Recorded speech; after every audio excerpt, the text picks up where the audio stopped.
Magandang gabi guys, ito po ang lukban kung tawagin sa amin sa Bicol. Pero ang tamang tawag dito ay grapefruit. Masarap po ito, napakaraming bunga niya. Ito po ay kulay dilaw kung hinog na. At mapula po ang kanyang sa loob, yung pinakakainin mong bunga niya. Yung sa loob niyan, babalatan nyo po siya kasi makapal yung balat niya. Kaya kailangan yung balatan siya hanggang sa dumating kayo sa may puting balat niya. So dalawa po ang kanyang balat, isang green at saka isang white.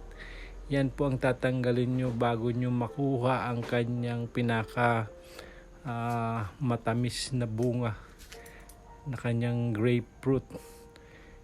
Ito po ay kulay red sa loob, yung mismong kakainin nyo na. Masarap po ito. Masarap, matamis, na medyo mapait-pait. Pero masarap po ito, lalo na sa mga, ginagawa po itong juice. Mga juice. Marami po kayong matatagpuan na mga grapefruit juice sa mga tindahan. At pwede nyong i-compare ang fresh at saka yung gawa na. At saka itong galing pa lang sa kanyang puno. Napakaraming bunga. Ito po ay puno ng lukban kung tawagin sa amin sa Bicol. At ito naman ay grapefruit sa English mga guys, mga idol. Grapefruit sa English. Kaya ayan, masarap po iyan. Ganyan po ang kanyang puno. Marami yan kung mamunga.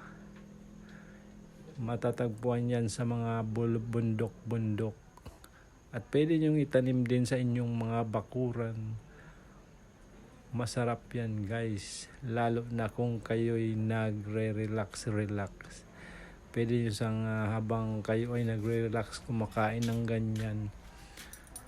Napakasarap po, malinamnam, at pwede nyo gawing juice. Pero ang pinakamasarap niyan ay yung fresh, yung galing mismo sa puno. Kasi yun talaga ay fresh na fresh mga guys. Lukban ang tawag sa amin ng punong yan. Malaki siyang puno. Marami yan kung mamunga.